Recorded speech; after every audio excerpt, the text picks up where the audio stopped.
Assalamualaikum warahmatullahi wabarakatuh. Apa kabar para pendidik semuanya di Kabupaten Jember? Ketemu lagi nih di episode kali ini saya akan menceritakan atau membawa seseorang lagi yang sangat menginspirasi sebagai pendidik.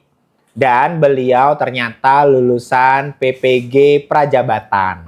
Nah, beliau ini sekarang membawa yang ada di depan saya untuk dibagikan bagaimana cara bermain atau inspirasi apa yang didapatkan dari apa yang ada di depan saya. Kita ketemu lagi dengan Bapak Hovi. Halo Bapak Ibu Guru, Assalamualaikum warahmatullahi wabarakatuh. Kembali lagi bersama saya Hovi Hanan di sini dengan Cak Fatah ya. Pak Hovi dari SMP 11. 11 Jember, betul. Ya. Nah, Pak Hovi ini, Bapak Ibu sekedar cerita saja, Pak Hovi ini adalah pemenang Duta CBP Rupiah untuk wilayah Sekar Kijang. Betul. Nah, kebetulan Pak Hovi waktu itu kita sudah wawancara sebelumnya di episode sebelum-sebelumnya ya, bisa dilihat di linknya di sini. Jadi Bapak Ibu nanti apa sih yang ada di depan saya ini sebetulnya adalah karya Pak Hovi yang membawa Pak Hovi menjadi juara waktu itu ya Pak Hovi. Betul. Ceritakan ini sebetulnya apa sih Pak Hovi? Terima kasih Cak Fatah. Ya, jadi sebenarnya ini adalah suatu permainan yang dimana siswa bisa bermain dan bersenang-senang, kemudian bisa memanfaatkan digital dalam ya. Permainan ini ya. Nama permainannya ini adalah Ruboard. Ruboard. Ruboard. Ya. Oh, oke. Rupiah board. Ya. Ya, Karena ini board game ya. betul sekali, board game. Jadi permainan ini itu bisa dimainkan oleh 3 sampai 6 siswa dalam permainan, dan mereka akan menjelajah dari Pulau Sumatera hingga ke Papua. Ya. Oh, terus ini apanya Pak Hovi? Ini pion-pionnya betul. gitu Jadi ya. Setiap siswa nanti akan memiliki pion atau karakternya masing-masing. Nah, kebetulan saya mengambil karakter ini ada Madura, kemudian ada Nias, dan masih banyak suku lainnya. Jadi mereka bisa berkenalan dengan suku bangsa yang ada di Indonesia juga sambil bermain dari permainan rupiah ini, Cak Fatah. Nah, terus sebentar. Di sini kan bermain. Ya, bermain board game dengan dadu. Ya. Terus rupiahnya di mana? Apa pakai uang? Tepat sekali. Oh. Nah, jadi rupiahnya adalah saya mengajarkan kepada siswa agar mereka mengenali rupiah. Karena kan temanya adalah cinta, bangga, dan paham rupiah. Yang artinya di dalam setiap permainan itu saya menyelipkan nilai-nilai cinta. Kalau di cinta kan kita harus mengenali, kemudian bisa menjaga dan merawat rupiahnya, itu cinta. Jadi saya selipkan. Nah, cara mengenalinya gimana? Cara mengenali rupiahnya adalah dengan mereka bermain ini. Ketika mereka mendapatkan contoh Cak Fatah di titik 5 yang ada di Sumatera atau ini ya. Nah, yang pastinya mereka akan mengambil kartu yang berwarna putih. Nah, coba kita lihat Cak Fatah. Oh, berarti misalkan nih Pak ya, di sini nanti aku bermain ya, terus dilempar begini misalkan. Ketika dilempar nomor 2, ternyata di sini yang merah. Oh, di sini yang nomor 2 angkanya merah, maka dapatnya kartu yang merah. Oh, berarti di sini yang ada angka dan warna-warna ini sesuai dengan kartu yang akan dibuka. Ya, betul sekali. Misalkan tadi yang putih misalkan. Oh, ternyata di kartu ini munculnya pertanyaan gitu ya, Pak. Ya. Jadi nanti permainan Cak Fatah. Jadi kan ini saya membuat berbagai macam warna, ada hijau, putih, coklat, kuning dan biru. Ini adalah menyimbolkan simbol dari daerahnya masing-masing. Contoh ada putih. Kalau kita melihat daerah Sumatera kan Aceh. Itu identik dengan Serambi Mekah. Iya. Nah, warna putih artinya kesucian, ya kan? Oh, jadi ini nggak sekedar warna putih dipilih gitu. Tapi saya tarik filosofinya dari daerahnya tersebut. Gitu. Nah, kecuali warna merah. Iya. Karena merah adalah tantangan. Oh, yang ini kartu tantangan. Betul. Tapi di setiap pertanyaan Cak Fatah, di setiap pertanyaan yang berwarna-warni ini, itu identik dengan daerahnya masing-masing. Contohnya, di warna coklat itu ada Pulau Jawa. Nah, di daerah Pulau Jawa pasti ada salah satu ikon wisata yang ada di rupiah. Contohnya adalah 5.000. Contoh, coba lihat. Coba. Oh, 5.000 itu berarti apa Pak Hovi? Gunung Bromo. Oh, Gunung Bromo. Betul. Yang ini. Kenapa kok coklat, Pak? Apa hubungannya? Nah, filosofinya. coklat identik dengan batik yang berwarna coklat. Dari Yogyakarta. Oh, gitu. Ya kan?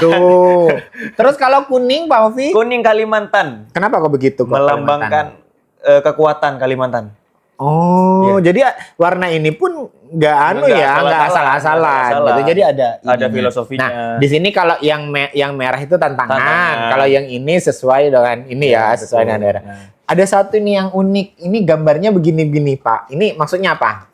itu adalah kartu rupiah Nusantara. Nah, jadi permainannya ini pemain itu bisa menang jika mereka mendapatkan 3 kartu rupiah Nusantara ini. Oh. Ya, yang di dalamnya itu harus mengumpulkan 3 kartu, yaitu cinta, bangga, dan paham. Jadi kalau misalkan nih ya Pak ya, aku dapat 2 kartu, berarti masih belum nih, harus 3 dulu, bermain lagi Main berarti. lagi sampai dapat 3 kartu yang berbeda ini. Ada cinta, paham, bangga, dan paham. Oh, berarti kalau misalkan nih sekarang aku dapat, ternyata setelah menjawab pertanyaan kan ngambil kartu ini kan ya. Betul. Terus aku masih terus akhirnya dapat 3 misalkan. Oh, berarti aku udah menang. Nggak bisa. Oh, Itu kan gimana? karena cinta semua. Oh, berarti Harus beda-beda. maksudnya cinta, bangga, rupiah Iya. gitu. Kalau misalkan dapat 3 berarti cinta nih. Nggak bisa. Ngulang lagi dari depan. Oh, alah. Jadi walaupun aku udah dapat 3 tapi kartunya cinta saja, berarti Betul. ngulang lagi. Ya, betul sekali. Harus mendapatkan cinta, bangga, dan paham rupiah. Ya. Oh, oke. Jadi di dalam itu kartu itu Cavata, kita bisa mengenal rupiah lebih baik, lebih dalam. Bukan hanya sekedar pertanyaan, tapi kita juga bisa berimajinasi. Karena kalau kita ketahui sekarang, anak-anak kalau kita melihat uang rupiah hanya sebatas ya buat beli jajan, tapi mereka nggak tahu karakter dalam rupiahnya seperti apa, lambangnya gimana, kemudian pahlawannya siapa, bahkan keindahan alamnya pun nggak tahu. Nah, apalagi kalau kita membawa anak untuk berimajinasi ke sana, itu kan sangat susah. Iya. Apalagi berangkatnya. Contohlah, di uang 1.000 itu kan ada gambar keindahan alam Raja Ampat. Ya. Kalau berangkat ke sana, kira-kira berapa biayanya? Iya. Berapa lembar warna merah ya itu? Berapa lembar warna merah itu? Iya, Banyak iya, gitu betul, Cavata. iya. Makanya dari itu, saya ingin memfasilitasi anak-anak agar mereka bisa berimajinasi ke tempat yang seindah itu, yang sekarang dinobatkan jadi wisata terbaik dunia kan, gitu kan? Dengan menggunakan VR ini, Cavata. Oh, berarti anak-anak itu setelah mendapat tantangan ini, anak-anak itu bermain menggunakan ini yang dipakai Betul. begini ya Pak Alfia? Iya, betul. Nah, Oh, luar biasa gitu. itu. Jadi mereka bisa berimajinasi dan juga bisa tahu, oh ternyata keindahan alam Indonesia seperti ini. Ya kan? Nah, ini Pak Hovi, ini akan menjadi sebuah tantangan luar biasa buat guru-guru. Nah, alat ini mahal nggak sih Pak Hovi? Ini mahal nggak sih Pak Hovi? Coba Murah. gimana? Murah ya ternyata ya Pak Hovi? Murah. Oh, kalau mau pakai ini gimana caranya Pak Hovi? Jadi misalkan nih saya mendapatkan tantangan, misalkan ternyata kartu tantangan saya yang merah, yang ini misalkan. Terus diapakan? Nah, karena di sini ada QR, scan. Jadi HP kita yang support dengan scan QR itu di scan ini. Scan. Kemudian itu langsung mengarah kepada link. Link, link apa itu? Link YouTube. Link YouTube. Barulah ketika sudah ada link YouTube, karena link YouTube-nya itu sudah ada 360 derajat yang bisa digunakan dengan VR box ini. Jadi mereka tinggal nancepin. Oh, HP-nya masukkan sini. Betul. Barulah anak-anak tuh bisa tahu, oh Raja Ampat ini tempatnya kayak gini. Iya, gitu. bukan hanya dari gambar yang belakang itu kan gambar kok kita lihat gambarnya cuman sekilas saja. Iya. Tapi mereka belum bisa berimajinasi. Betul. Nah, kalau pakai ini kan iya ya kayak yang main sendiri, kayak berada di tempat itu gitu ya Pak Alfia. Itu luar biasa sekali. Nah, dan impact-nya juga sangat luar biasa bagi anak-anak itu, Cavata. Jadi mereka bisa mengenali, oh bahwasanya keindahan alam ini luar biasa. Keindahan alam Indonesia itu sangat luas sekali. Ya, itu terus Pak Alfi, ini kan berkaitan sama rupiah. Terus Pak Alfi ngajar di SMP. Betul. Nyambung nggak sih Pak Alfi? Nyambung banget. Gitu. Nyambung banget. Gimana caranya itu? Di materi kelas 8, IPS terutama, itu ada namanya materi uang. Nah, materi uang kalau di IPS, di buku paket atau LKS, itu hanya membahas mengenai uang kartal dan uang giral. Kan kita harus juga bisa mengeksplorasi dari materi itu dong. Iya, betul. Terutama pada pengenalan rupiah sebagai simbol negara, sebagai kedaulatan negara, dan lain sebagainya. Itu sangat penting, Cavata. Karena itu keberlangsungan bangsa ini. Nah, kalau kita nggak bisa mengenali rupiah, tidak bisa menjaga rupiah, bagaimana ke depannya? Betul, betul. Makanya secara eksplisit, secara sedikit-sedikit dengan permainan seperti ini, harapannya anak-anak tuh bisa paham bagaimana cara kita merawat rupiah dan menjaga rupiah dengan permainan sederhana atau yang disebut dengan robot ini. Jawata. Robot ya. Iya. Nah, Pak Hovi, saya mau tanya nih, pasti juga teman-teman penasaran. Pak Hovi, semua ini gitu ya, misalkan teman-teman yang ada di rumah pastinya yang pengen kayak gini, file-filenya itu gratis nggak? Gratis. Tinggal beli ini sama poin, pion-pion sama dadunya aja ya Pak Hovi ya. Tinggal pakai saja Jawata kalau mau dipakai. Yang penting bisa bermanfaat bagi guru-guru yang lain. Boleh nggak ini dimodifikasi Pak Hovi? Boleh sekali. Boleh ya. Jadi Justru itu Jawata. Justru kalau ada guru yang bisa memodifikasi dari media pembelajaran saya sangat bersyukur. Oh, kita saling bisa menginspirasi bagi guru yang lain. Iya. Karena jujurnya saya membuat game ini juga inspirasi dari guru-guru yang lain. Kita lihat di TikTok, kemudian sosial media yang lain. Oh, ternyata seperti ini. Kira-kira masuk nggak ya kalau saya rubah seperti ini? Akhirnya masuk juga. Nah, kalau Jabata lihat dah, game ini dah, kira-kira. Ini kan seperti ular tangga, Jabata. Iya, betul. Cuman memang nggak ada ularnya, karena nggak ada tangganya. Iya kan? Ini kayak terserhan, peti harta karun. Nah, cuman seperti itu. Tapi kan di aturan game yang saya buat, ketika mereka belum berhasil mendapatkan 3 kartu itu, mereka akan kembali lagi. Kembali ke depan. Naik apa Pak Hovi? Ini ada pesawat. Ada pesawat, ada ininya ada juga kapal, ya. Ternyata ada kapalnya. Jadi balik lagi ke depan. lagi. Gitu. Yang penting jangan naik beluga ya, Pak. Itu Jawata. Jadi Pak Hovi, ini sangat luar biasa ya menurut saya karena selain mengenalkan rupiah, terus ada filosofi dan macam-macamnya gitu. Sebetulnya Pak Hovi di awal, Pak Hovi sebelum membuat ini apa sih yang Pak Hovi inginkan gitu? Akhirnya sebelum mengikuti lomba, otomatis kan Pak Hovi sudah mempunyai inspirasi akan mengajarkan apa sebelum ke rupiah. Apa sih sebetulnya yang inspirasi ya? Jujur Jabata, saya mendapatkan banyak ilmu seperti ini itu berkat PBG Perjabatan. Nah, itu kan PBG Perjabatan ya. Beneran. Ilmu yang sangat saya dapat dalam ya mengenai ilmu kependidikan, kemudian diferensiasi dan segala macam itu di PBG Perjabatan. Saya sangat bersyukur. Terima kasih kepada Direktur PBG ya, dari Kemdikbud ya, sudah bisa memberikan seorang saya ini menjadi insan pendidik yang bisa menginspirasi bagi guru yang lain. Nah, itu dari situ Cavata. Saya belajar. Kemudian kan di PBG itu seingat saya semester akhir itu ada namanya proyek kepemimpinan, di mana setiap kelompok atau setiap guru itu memberikan inovasi dalam pembelajarannya.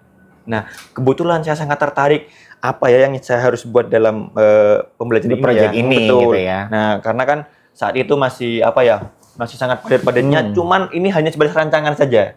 Tapi rancangan belum seperti ini. Cuman sebatas kayak ular tangga gitu bang. Nah, kemudian jadilah dulu itu kita membuat namanya project literasi digital atau pelita namanya. Jadi itu membuat game sederhana tapi mengenai literasi digital, tentang keamanan digital, kemudian privasi digital dan segala macamnya. Nah, itu Cavata. Dari situ akhirnya saya semakin bersemangat. Oh, kira-kira kalau saya membuat seperti game ini lagi kayaknya menjadi sarana untuk pengembangan bagi peserta didik. Nah, akhirnya saya membuatlah. Kan Cavata tahu sendiri. Saya konsultasi dengan Cavata kan dulu gitu kan. Iya, jadi sangat luar biasa ya Bapak Ibu. Sebetulnya teman-teman PPG Prajabatan itu mempunyai nilai tersendiri betul. Setiap hasil dari mereka lulus dari PPG Prajabatan itu mereka punya sesuatu yang perlu kita angkat. Betul. Nah, sebetulnya saya mau mancing nih di sini ceritanya Pak Hovi adalah orang pertama di PPG Prajabatan yang menginspirasi saya dan saya perlu tarik gitu ya.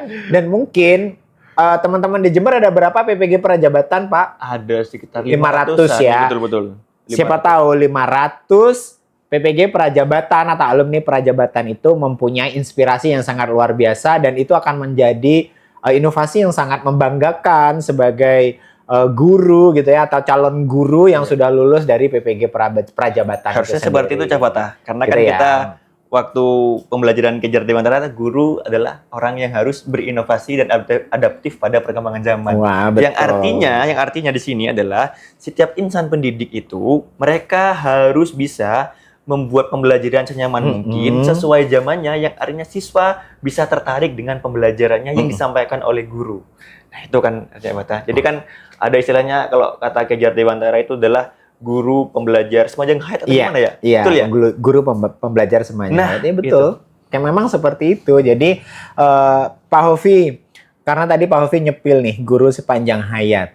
Pak Hovi sekarang udah ngajar di SMP 11, sudah berapa tahun Pak Hovi? 1 tahun berapa bulan ya? 1 tahun berapa bulan ya Mas ya?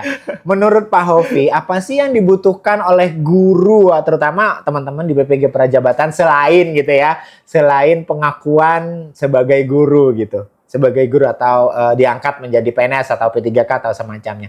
Apa sih yang sebetulnya dibutuhkan oleh guru? Sebetulnya yang kalau saya melihat ya, yang dibutuhkan oleh guru adalah tempat mereka untuk bisa berkembang dan lingkungan yang positif, saling support. Karena tidak semua lingkungan itu mereka saling support, jabatan. Jadi harus ada support dari orang tua, siswa, dan guru jadi satu. Karena saya pernah membaca unsur pendidikan itu ada 3, jabatan. Sekarang 4. 4. Sekarang ada media terakhir. Oh, terakhir media ya? Oh, nambah berarti ya? Kita update saya berarti ini. Terus? Ya, jadi ya keempat unsur ini itu harus saling bersinkron, sinkronisasi. Yang artinya ketika guru sudah menemukan feel-nya dalam mengajar dan juga siswa sudah enak dalam mengajar, artinya tujuan pendidikan yang sesuai dengan undang-undang itu akan tercapai, jabatan. Itu. Jadi 4 pilar ini memang benar-benar harus sinkron gitu ya. Nggak bisa. Salah satu yang roboh ini udah kayak ini kayak pondasi. Ini namanya pilar ya. Kalau satu roboh timpang dong jadinya. Kayak pondasi 4 pilar ini, jabatan. Jadi terima kasih Pak Hovi atas kehadirannya. Pak Hovi, terakhir nih buat Pak Hovi, apa sih yang Pak Hovi inginkan gitu ya? Apa yang mungkin pengharapan Pak Hovi secara pribadi kepada Pak Hovi atau teman-teman guru yang lain yang ada yang sekarang lagi nonton di YouTube-nya Dinas Pendidikan, dipersilahkan.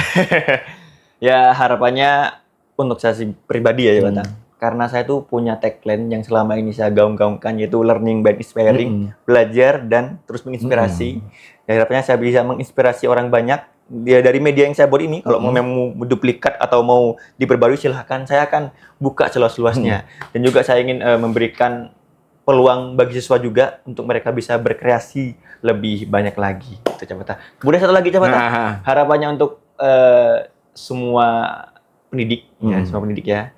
Ya, harapannya saya adalah semua pendidik harus bisa memberikan yang terbaik kepada siswanya, karena bagaimanapun juga siswa ini adalah ujung tombak dari pemerintahan selanjutnya atau ujung tombak dari keberlangsungan bangsa ini.